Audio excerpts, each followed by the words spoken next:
The top comment is, no, bro, it's obviously a demon inside. If you just look at it, say goodbye to your soul. You gotta heal up some stuff. You just got hit by a tsunami. You can't just bail. I just don't always buy into it because I don't like rules. Hello.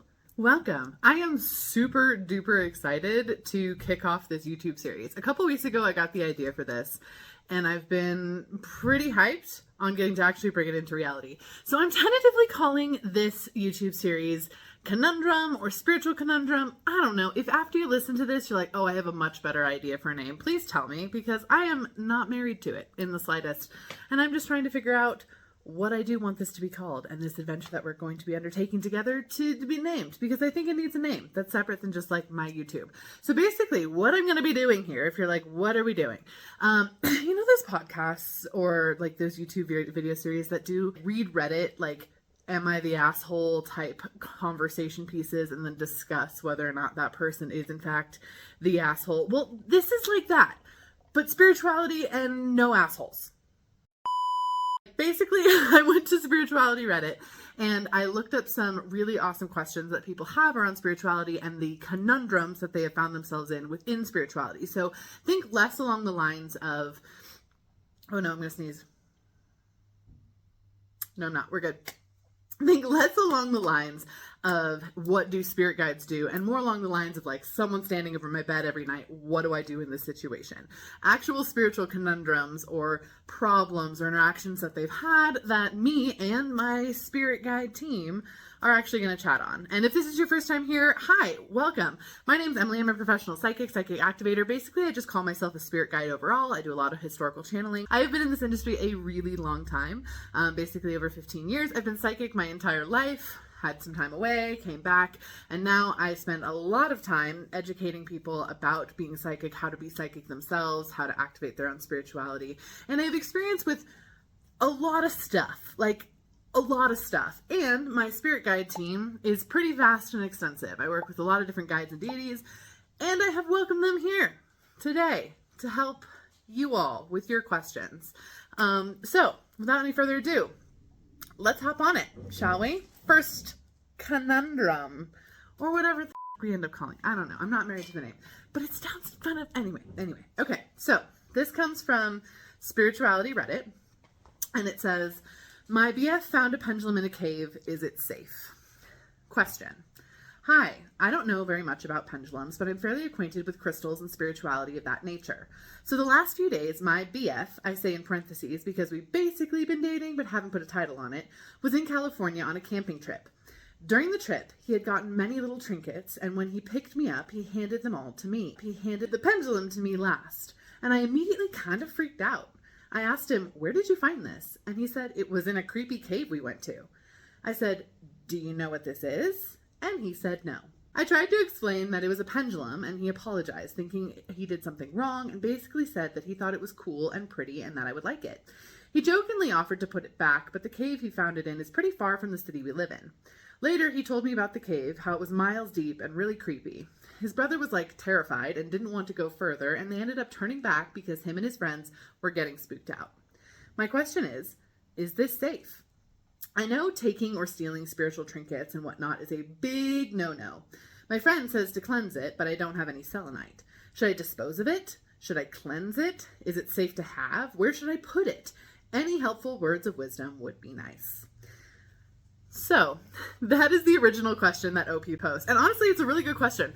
I have actually thought about this quite extensively because a lot of times when you go and you make an offering someplace, I am well aware, as most people are well aware of, the spiritual energy of that offering is what matters. Someone may then go find that offering and grab one of the stones that you left and take it home with them, and then the spiritual energy can continue, which is kind of what I think this situation is, in my opinion.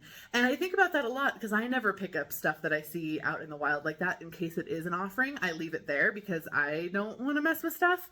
But I know that some people do, especially if they're ignorant to it. And this is one of the situations where I'm like, okay, kind of cool, honestly, that he found it and then gave it as a gift. Definitely cleanse it. For sure. I really hope OP cleanses this because that's not great. You don't want something else's energy. You don't know what spirit was in that cave. You don't know what the offering was for. But if someone offered a pendulum, which is again what I think this probably is, you're probably pretty safe with it. It doesn't feel like it's anything deadly or scary or anything I would even really be freaking out about. I would just kind of be like, pendulum from a cave, obviously belonged to some deity. What I would recommend doing, and I just got confirmation of this from my guide team as well, thanks Apollo for that one. What I would recommend doing is, first of all, reaching out just energetically to whoever this pendulum was offered for, or if this pendulum has been claimed by any creature. And I literally mean by any creature, whether that is a deity, whether that is a fairy, whether that is the energy of the cave itself, whether that is the energy of maybe there's a water spirit in the cave, if it would happen to be like a damp cave or something like that. I would honestly just reach out to them by just closing your eyes and just sending attention to them. Be like, hello, I found this. If this is yours, I'm happy to give it back. How would you like me to do that? Or I'm going to use it and move it and do stuff with it there. And give it like a day or two to see if anything comes of that. And what I mean by comes of that is just like pause, pay attention to what you see, sense, hear, feel, know, taste, or smell. See if anything comes up. See if someone all of a sudden is like, hey, you know that pendulum? You should bury that in this particular place. Or maybe you have a dream about it. There's a million different things that can come up. Most likely though, they're not going to give a shit. Like truly, spirit is a lot more unserious than I think we give it credit for. Like spirit's very casual about a whole lot of things. And I really don't think this is going to be an issue, even if it did originally get offered to something down there. So reach out. Maybe it wasn't offered either. Maybe someone just dropped it, which is weird. Maybe someone left it without offering it. Also weird, but both are possibilities. So maybe nobody cares on a spiritual level. I don't think anybody would care. And then cleanse it. You don't need, in any way, you don't need selenite to cleanse. That's actually like a huge misconception where people are like, I need sage, or I need selenite, or I need Palo Santo to cleanse. No. Selenite can be useful. Of course, it is a very cleansing crystal, as can, oh my god, satin spar. That's the other version of it that are also very, very cleansing. But as far as sage goes, white sage is a closed practice. Don't use that to cleanse unless you're part of the native tribes that it belongs to, please. So that's an important one to note. Same with Palo Santo. Palo Santo isn't so much a closed practice as it is being kind of farmed out, and it is causing some harm with its farming. So there's a lot of other things you can burn and cleanse it through burning if you want. So you could cleanse it with like a bundle of garden sage, or up here we have like high mountain sage, blue sage. You could use that if you wanted to, or even just a bundle of herbs in general. Honestly, what I would do for this pendulum, because it was found in a cave, I would actually recommend going to like a running water source, like a stream, a river, something like that, and just kind of washing it in that running natural water, letting it be cleansed by the water itself, because it was buried so deeply in earth, essentially using a different type of like very strong earth energy to cleanse it. You could also put it out under the full moon. That is always good for crystals. I don't know if this is a crystal pendulum or not. OP doesn't really say, but you can always put it out under the full moon or even the new moon. I would say full moon to cleanse first and then new moon for intention. However, I definitely wouldn't use it until you cleanse it. Not because there's like some like Ouija board evil spirit trapped inside of it. I highly doubt that's the case. Not impossible, but I highly, highly doubt it. My guides just rolled their eyes. They're like, yeah, no, that's not a thing. I mean, it is a thing, but it's just really not normal. So I would not think of it as like, oh, I can't use this until I cleanse it because there could be something evil in it. Instead, it's more along the lines of like, if you find something that is like out in the wild like that, and you do bring it home, you do feel drawn to it, you do feel like, okay, this is for me, it's not for you until you release whatever energy is previously held in it.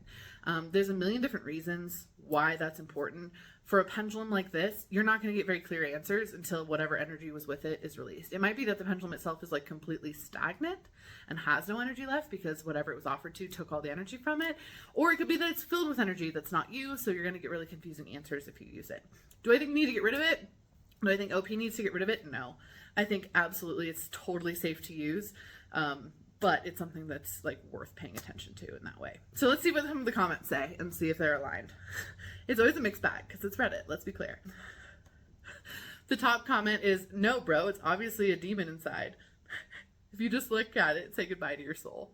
No, that's not true. Also, demons get a bad reputation that they don't deserve. Truly, they don't. Honestly, angels annoy me way more than demons do. It just is what it is.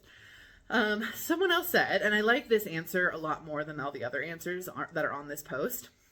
And this was only posted 3 days ago, by the way. Pendulums absorb their owner's energy, and if you're not aware of who owned it before you, I would cleanse the energy and recharge it with your own energy. It's interesting that you found it in a cave. It sounds like maybe the universe thought you could use it. That's a really valid point too, actually.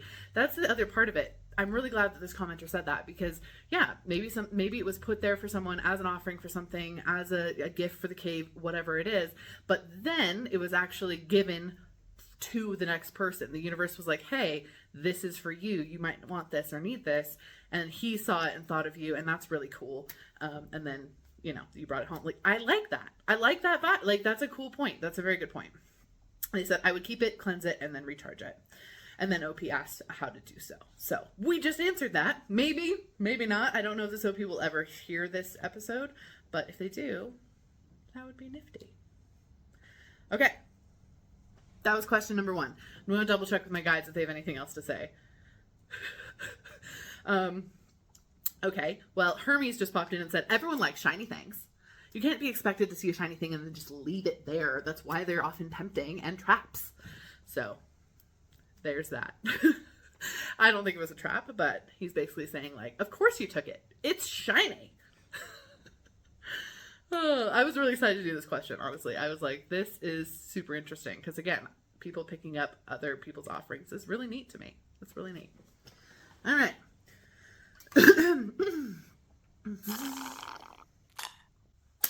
Question number 2. Moving right along, again from Spirituality Reddit. This was posted only one day ago. And it says, it's titled, I have been having this reoccurring vivid dream for a while. Question. Hello, I've been having this reoccurring dream that happens 1 to 2 times per year. It started in 2020.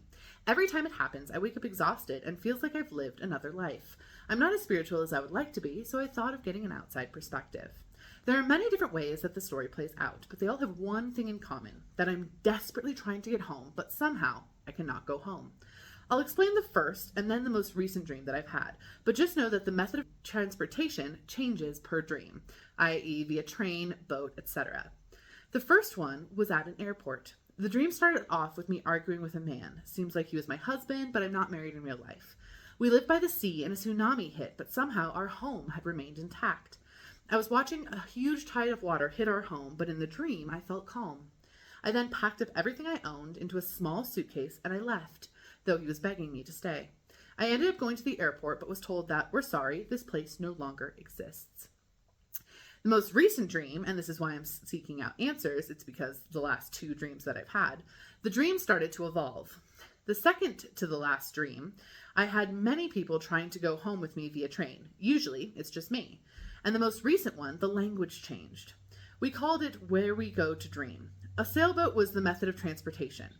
Last minute, I ended up arguing with someone and I left. The group kept calling me and said, this doesn't happen often, please come. I ended up racing back only to find out the location changed. No one is picking up their phone anymore. I'm not quite sure what to make of this dream. I looked up interpretations, but it always says, if you were lost in your dream. But the truth is, I was never lost. I always knew my destination and my purpose. I just somehow never ended up where I wanted to go. First of all, thank you for reading this all the way to the end, and as someone with spiritual experience, how would you interpret this? Okay, so I was actually, when I was going through these, I was like, there's a lot of dream interpretation ones. Like, a lot of people ask you to interpret your dreams. And I just kind of avoided most of those because a lot of times dreams are just kind of funky in general, and they don't always have spiritual weight, though people would really like them to. However, this one, because of the reoccurring nature and because the dream kind of changes a little bit as it's going on, I did kind of want to talk to this one, and my guides were like, yeah, we can talk on that. Like, let's validate that one in immediately. So the cool and interesting thing with reoccurring dreams like this is we actually dream on multiple levels. So we have multiple levels that we can actually navigate through. So if you have a reoccurring dream or a dream in general, it can happen on one of 2 levels. The first level is on the body level. These are the dreams where you like wake up wearing no pants and are late to work and whatever. And it's just your body expressing emotions that you didn't get a chance to express or feel during the day. It's allowing your body space to just process things in a safe environment, essentially, so that you don't have to go through them while waking. Oftentimes, a lot of nightmares also fall into this category. Not all, but a lot of them do. They do fall into this category because, again, that's just your body expressing maybe pent-up anxiety or fear from your childhood that you were never able to express, and your body's helping you navigate that. The other layer of dreams that we have are soul level dreams. And those are the dreams where maybe you're astral projecting, maybe you're meeting your guides, maybe you're seeing a past loved one, but you're doing something else that is not just dreaming at the same time. Those are the dreams that really matter. You wake up feeling something or remembering them or being like, whoa, even if you don't remember them, there's stuff that kind of changes because of the dream space. Whenever I tell you to pay attention to your dream space on like a forecast for the week or during any solstice or anything like that, I'm making sure that you're paying attention for those soul dreams to come through. At first, when I first read this, I kind of thought it was just a body dream of her being like, or I don't know her. I think she said her. In case it's not, I apologize. I don't mean to, I thought you said her. But at first, I thought this was just a body dream with OP essentially saying like, you know, having struggles getting home. Maybe because it started in 2020, home didn't necessarily feel safe. So it felt like you wanted to return to that safety. And so you're expressing all this energy via the dream space, which your body can't really express during the daytime. That's kind of what I was thinking when I was first reading it. However, as it kind of changed and when I kind of tuned into the energy of it, as far as like what they were saying, it was changing about the dreams in general. I do kind of feel like it actually has become more of a spiritual dream, especially because it is reoccurring. I don't know the healing work. I don't know anything that this person has done to actually do healing on these things. And it could still be that they're trying to process through a lot of the energy that's left over from 2020 of wanting to go back in time, wanting to go back to a safe place and just keep getting blocked because that's not how reality works. But I also think that there's a communication happening here between OP and their guides or some spiritual energy coming in. What I would recommend, especially with reoccurring dreams, if you can note down the differences that happen each time, it will help you start to continue it as a storyline instead of having just this stuck, stagnant energy of reoccurrence. The other thing is I would ask your guides, if you have a dream like this, if you have something that's reoccurring, or even just a dream that you have once and you're like, what the deal with that is, ask your guides, do some channeled writing, see if they can give you some guidance or clarity. Even just before you go to bed the next night, be like, listen, I need to know what the dream yesterday was about. Now I'm going back to dream state. Please give me clarity tonight while I dream so I can figure that out. And that will help you get more clarity for you specifically. I hope OP figures this out and gets more ideas behind what exactly it was or is that they're communicating to OP about. I would say I have a feeling this is something to do with like the getting to the next step of their journey and their guides trying to communicate to them and basically be like, hey, you got to heal up some stuff. You just got hit by a tsunami. You can't just bail. You got to try these things out before you continue on the next step of your journey. I'm tapping into my guides really quick to see what they say. Solid advice, Lo. Lacosta was just like, well, you don't have to dream. If you drink enough wine, you just won't dream, and then you won't have to deal with it anymore. Which is not what everybody wants, actually. She only has bad dreams. We're working on it. We're working on it. Okay. The only comment on this post is actually trying to talk about it as a symbolism and a metaphor. And listen, I understand Jung's philosophy when it comes to dreams. I've read through the symbolisms and metaphors. I've really gotten into that space. I just don't always buy into it because I don't like rules at all. And I don't think we should apply rules to ourselves based on someone else's definition of what metaphors could potentially mean or what archetypes could potentially mean. So this person in the comments like really deeply dives into like what the symbolism and metaphor they believe it is, which could be useful, and I hope it helps OP. They did round up this comment. It's really long, so I'm not going to read the whole thing, but they rounded it up with saying, dream symbolism is not an exact science. Correct. I looked up words that are universal. If a definition doesn't agree with you, such as location change in the second dream, then you can try looking up terms yourself. They provided a link to the Dream Bible, which again, not super into it. Sometimes you have to look up synonyms because the dream dictionary is not structured like regular dictionaries. This dream is happening to you. No one can interpret it for you because we do not live your life. You can connect with the universal symbolism yourself, which I agree. Dreams are really, really personal. Whenever someone's like, what do you think that means? My number one question is always, what does it mean to you? Because I don't know. I'm not your person. I'm not your guide. I don't really know. I can ask your guides and see what the guides say about the dream, but it's way more valuable for you as a person to dive in yourself and see how dreams work for you.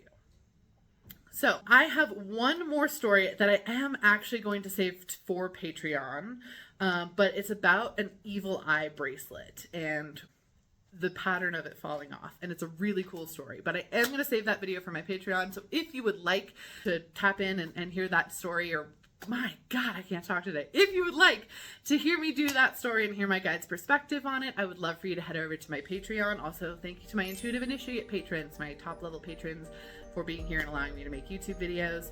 And yeah, tell me what you guys think of this. I really had fun. I found so many prompts. I have so many Reddit stories saved to continue this series, but I'd love to know your thoughts on what I should call it. And if there is a Reddit story you want my thoughts on, you can go ahead and email that to support@emilydexterpsychic.com.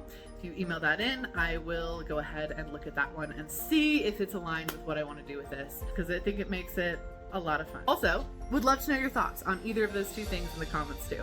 Like, what is your thoughts on the dream interpretation of not being able to get home, and what is your thought about finding the pendulum in the cave, which I honestly really loved that one. You are magical as fuck. Have a lovely day, and I'll see you next time.